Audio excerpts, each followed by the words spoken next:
Hey, it's Phil coming at you again, man. Yeah, thanks for hanging out. I'm definitely appreciating you. Yeah, for sure. This time I'm going to go through the center support. I'll show you some tips and tricks, and there are a few, believe it or not. We'll talk about rollarizing the center support. We'll also talk about bushing installs. One of them's kind of a pain in the butt, so that's a pretty neat topic for you. We'll also talk about the rings on the inside. I'm going to show you the difference between the cast iron rings and the solid Teflon rings, and when you'd go one direction versus the other direction, and more importantly, where to get those solid Teflon rings, because they're not out of a 204R transmission. They come out of a different one. So I'll tell you that. So again, show you how to install them as well. Good stuff, definitely. Yeah. Look over my shoulder, man. It's going to be a good time for sure. All right, let's go ahead and begin work on our center support. First thing you want to do is remove, of course, the front washer. Let's go ahead and pry underneath that. Again, we'll replace this one with a brand new one in the end. Now what we want to do is remove our bushing. We have two bushings. We have one located here on the top of it, and we also have one buried on the inside. You can see it right here.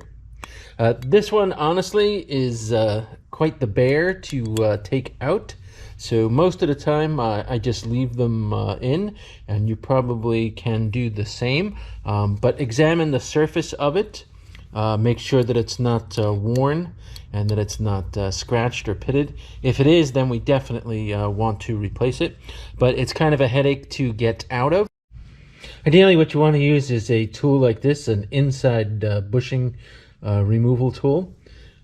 As you can see, it has three legs, I guess, and as we tighten the bolt, these legs spread out and grab the inside, right? As we tighten this bolt down, it forces these legs to spread out, and that spread going in here grabs the inside of the case, and then what we do is use a slide hammer and we pull it this direction, right? So we screw the slide hammer onto here and then just whack, whack, whack, and it pulls up, up, up, up, pulling this out, which in turn pulls our bushing out.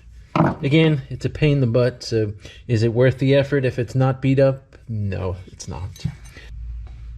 To get the top one out is, of course, much easier. We'd use, again, the bushing removal tool, come at it from this direction, and just give it a couple whacks with the hammer. See video number 11, I think, where I took out the direct drum ones and replaced those, for example, and that'll show you the technique. It's the same exact technique.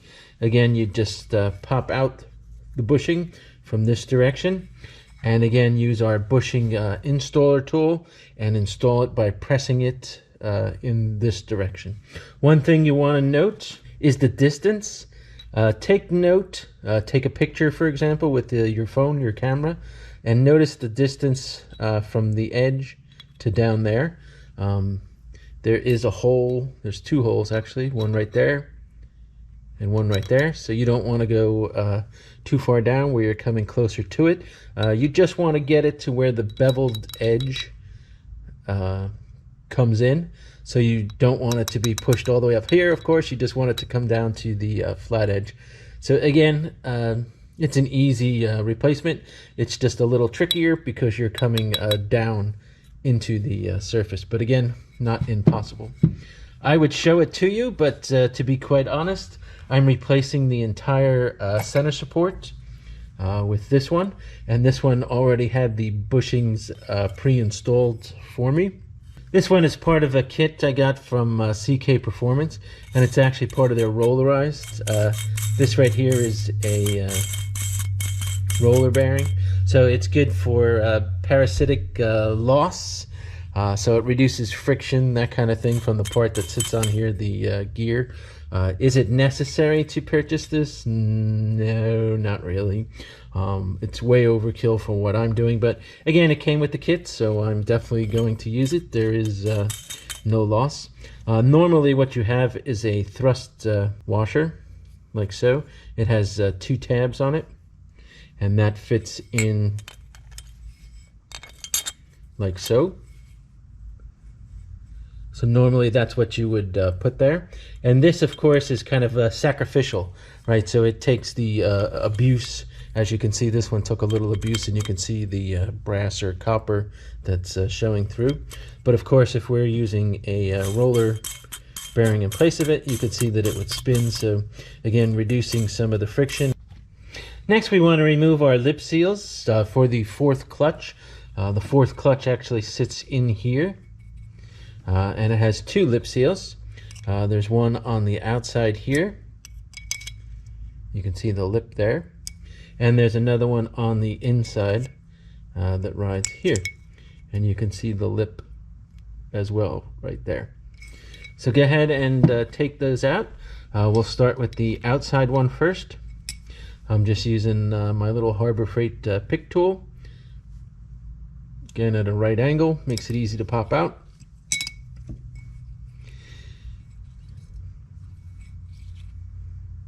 Again, note that the lip, right, here's the lip here, was facing down, right, because our 4th clutch piston is going to face in this direction, right, so it faces down. And notice also, this one is the same diameter as the one for our front clutch housing, as well as our direct clutch housing. Remember, there were 3 seals that were the same diameter, but 2 of them were thick in this location, right? Where not the lip, the other part. This is the thin one, right? In this distance right here, right? Here's our lip here, and this section right here was thin. The other 2 were thick. We went through that in video number 10 and 11. I showed you how to check. But again, this is the thin one, and it belongs here in our center support. Hey, how about taking a second, like and subscribe, huh? Come on, show some love. For installation, what you want to do is lube your seal, of course. Again, I'm using the red trans gel. It's a good lube. Go ahead and lube the seal itself, as well as the bore going to sit in. And there's no such thing, of course, as using too much lube. Take your new lip seal, again with the lip facing down, right? Lip facing down. Go ahead and push it into the groove. Once you get it started, work your way around.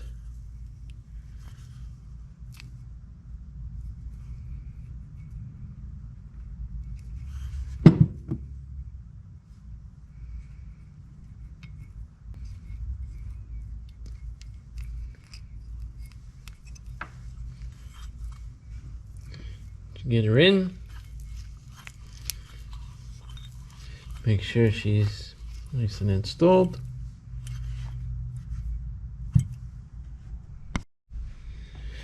Go ahead and take out the inner lip seal.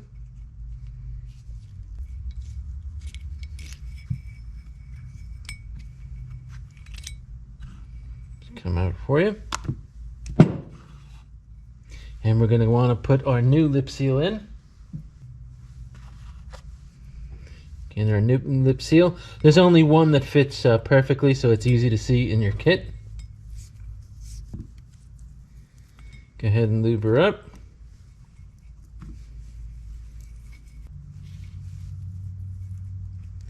Lube up your bore as well. And take your new lip seal. Again, lip facing down. Go ahead and put it in the groove.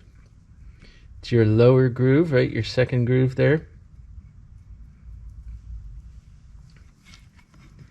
And again, just work it around.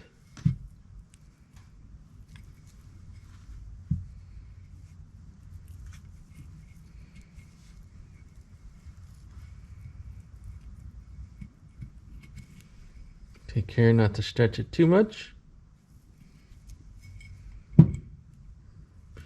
Make sure it doesn't get too twisted, as it's really easy to get twisted in there. Make sure she's nice and seated.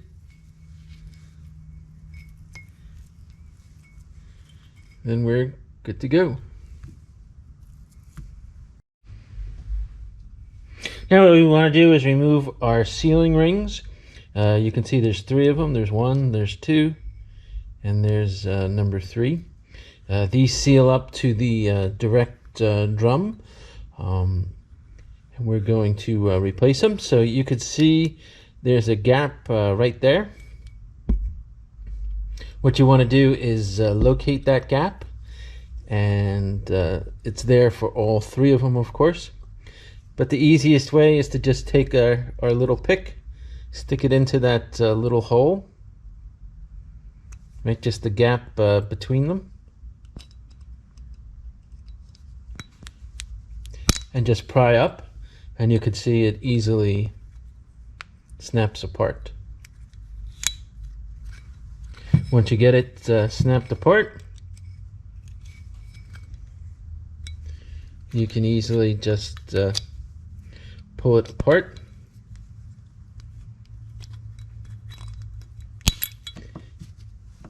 You can snap them, break them, however you want to get them off, but go ahead and get all 3 of them off, and then we'll go ahead and replace them.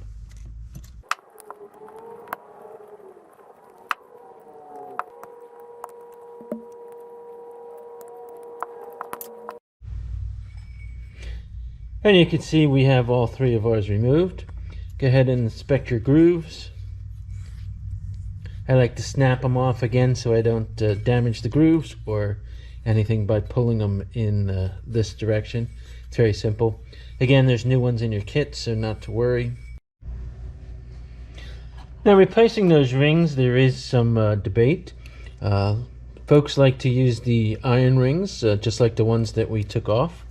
And other folks, of course, like to use Teflon rings. These particular rings you can find on a 4L80E transmission. These are Teflon center support rings. They're similar in dimension. If we look at the dimensions of the iron rings, you can see the thickness. Thickness is 93.5, so thousandths, and the thickness of the Teflon ring is 89, so again it's a little bit thinner. And if we look at the thickness dimension, you can see that it's about 89.5 thousandths. And the thickness dimension of our Teflon is 92.5. So again, they're very close, but not exactly perfect. The iron rings, if you're going for a stock application or a not super high pressure application, iron rings will do just fine for you. We're only going to install 2. Again, we're dual feeding this transmission, and because we're dual feeding it, we're only going to install 2 rings. We're going to install the outside one, and we're going to install the lower one. So we're going to leave out the middle one. So we don't need to use this middle one. So we'll install the both ends of the outside one for our dual feeding application. Again, check our previous video, number 12. We talked about how to modify the direct drum for it. We'll make an entire different video showing all the steps for it, but again, in our application we're dual feeding the direct drum, so we're only going to install these 2 iron rings. If you're not dual feeding, put all 3 back in, 1, 2, and 3.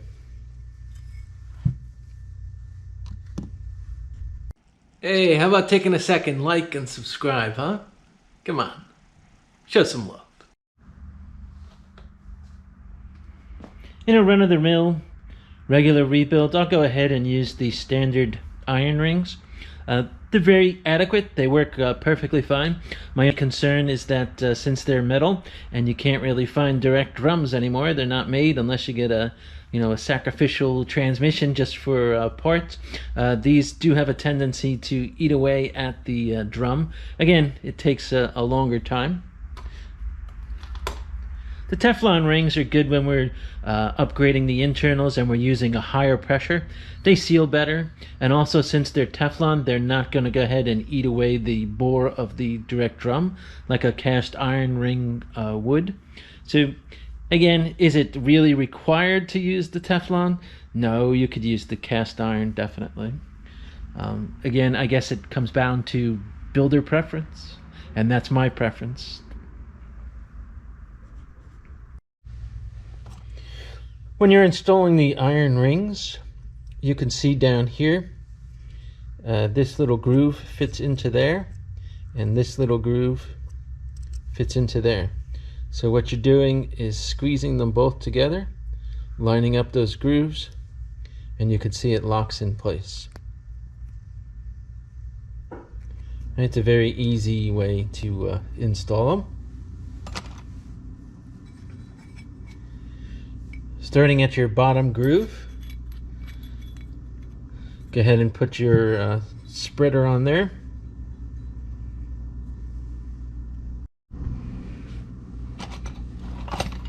Installing them, I like to use just a regular lock ring plier. The one with the bent tip works really well. And all you have to do, stick it into the gap. Just spread it out, and then of course come over the top.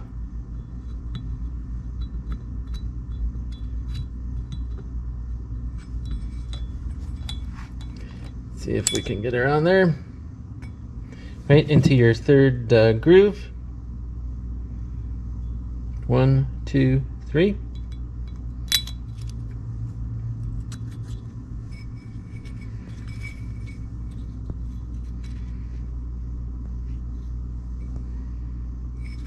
Then we'll go ahead and do the top one. Same way.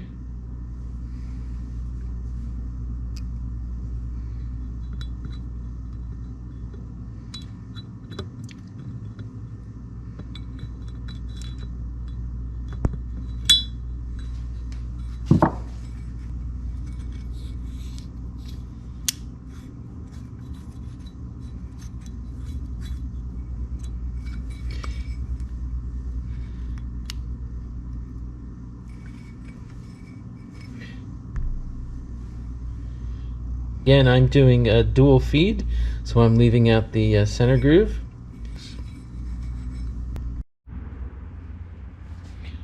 When you're putting these rings in, I didn't show myself closing them, but you want to make sure that you're locking them. Again, make sure that you're locking it once it's on there.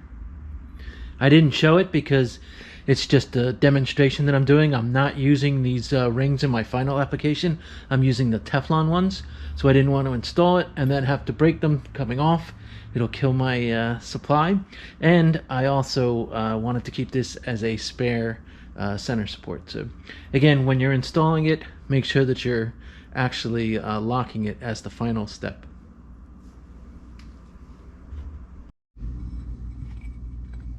Of course, you'll want to start at the bottom, then the middle, then the top, to make sure that it'll slide over it.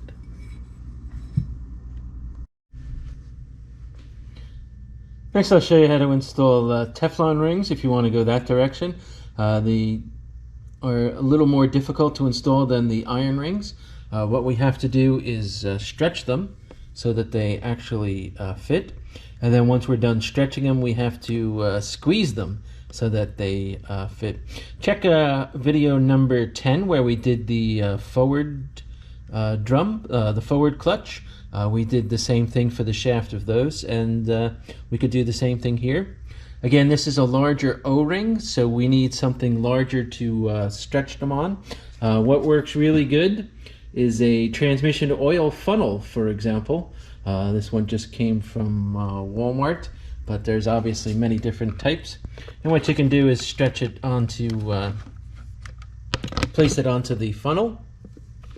And of course that fits good. What you'd want to do is cut the funnel to be much smaller, of course. So again, maybe you'd cut it around here. This way you'd be able to, if we cut it around here, for example, you'll be able to take this funnel and put it onto here. And then you'll be able to slide the ring down because it'll be onto the funnel. And just slide it down in that direction. That's one way to do it. There's many different ways, of course. But that's a good stretching tool.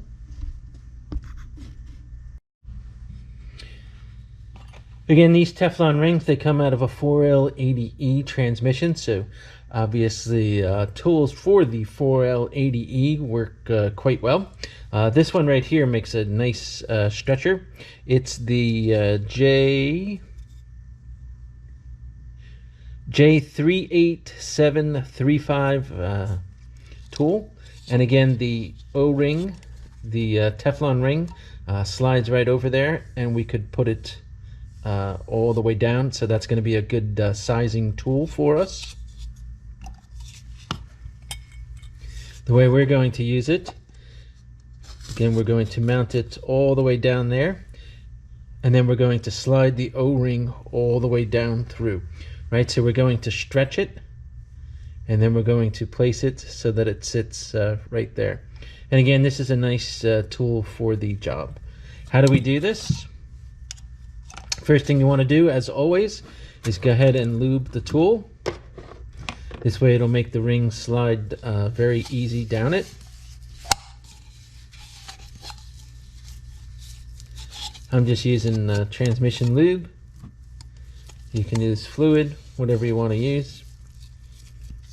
Start at the bottom ring. Put your tool on there. Of course, you always want to lube the ring that you're working with. Put your tool onto there, and then just slide your ring down, and just work your ring down, trying not to block the camera there. Again, just work the Teflon ring down. Find your groove.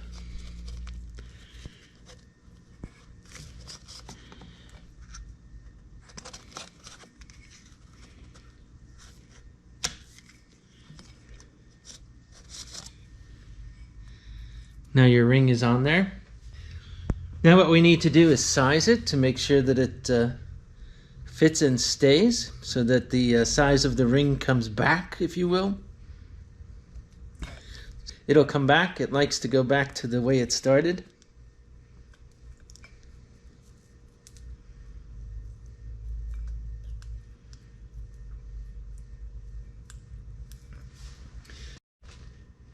There are, of course, a lot of different ways to get it to size.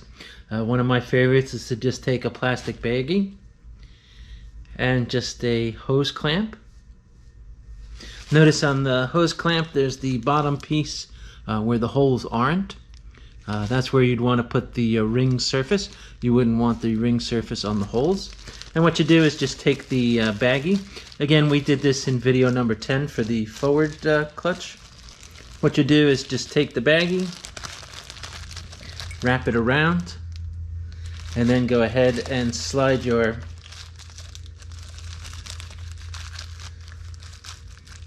hose clamp over the baggie. Find the surface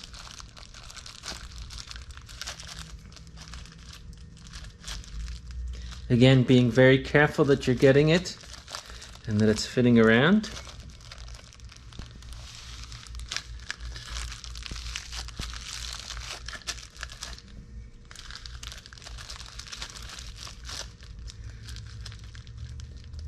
Then what you can do is just tighten down, and that'll size it. That's one way to do it. I like to use the sizing tool. It's the easiest way, the J38735 sizing tool. The easy way, what you want to do is take the large end. There's a large end and a small end. You start off with the large end, push it on there, go all the way down, spin it a few times. Again, you could do it with the clamp and bag method. That works just as well. But if you are working on a 4L80E, you might already have this tool. Pull it off, and you could see it's partially sized, I guess would be a good way. Right, it's still too large. Then what you do is take the tool, flip it over, right, the big end and the small end. Take your small end and do the same thing.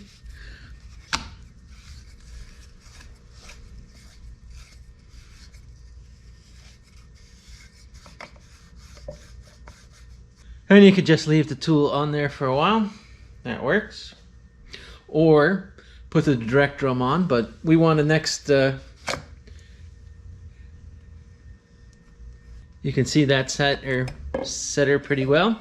Next thing we want to do is apply the other Teflon ring. Again, we're going to go into the top groove. And do keep in mind that we are dual feeding. If we weren't, we'd go in the middle and then we'd go to the top. Go ahead and lube up your Teflon ring. And again, we're going to slide it over here. We want to make sure we're good and lubed in that direction also. Take our ring, slide it over. Again, this time we're just going to the first ring, so we don't have to go all the way. Find the spot. If we can do this without blocking our camera here.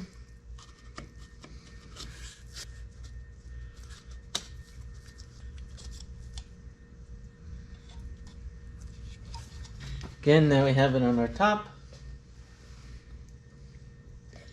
Size it as much as we can with our fingers.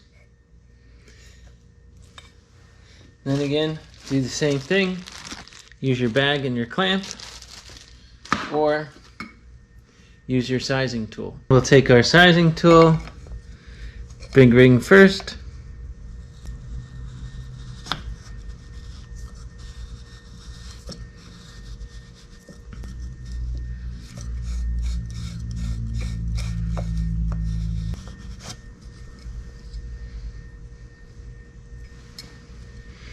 Then we'll take our small sizing ring.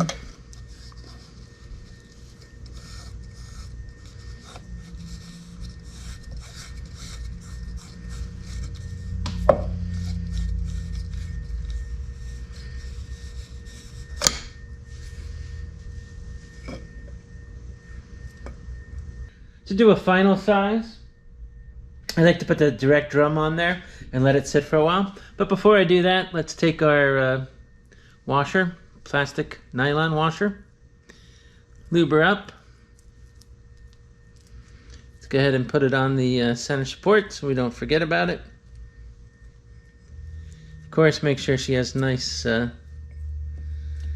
lube on there so she doesn't come off.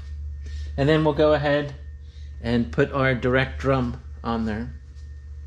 We've got a good seating now on our rings. You can see that they're in pretty good. Last thing you want to do is go ahead and take your direct drum and use this for your final sizing. Right, so go ahead and install it. Make sure you push it all the way down.